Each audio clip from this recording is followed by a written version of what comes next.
Customer Value Proposition er dit løfte til potentielle kunder om deres udbytte af dine ydelser eller produkter. Vi kalder det kundeværdi.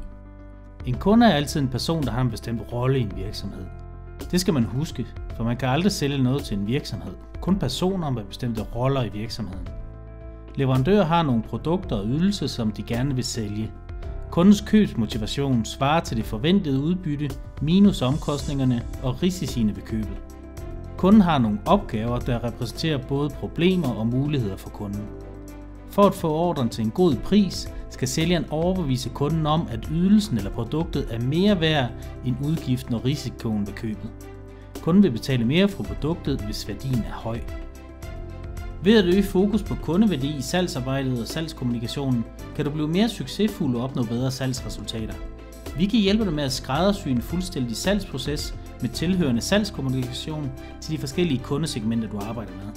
Så kan du fokusere din indsats der, hvor det kan gøre en forskel, så du ikke bare spilder tiden og muligheden ved at tale om alt det, der ligger uden for kundesfæren.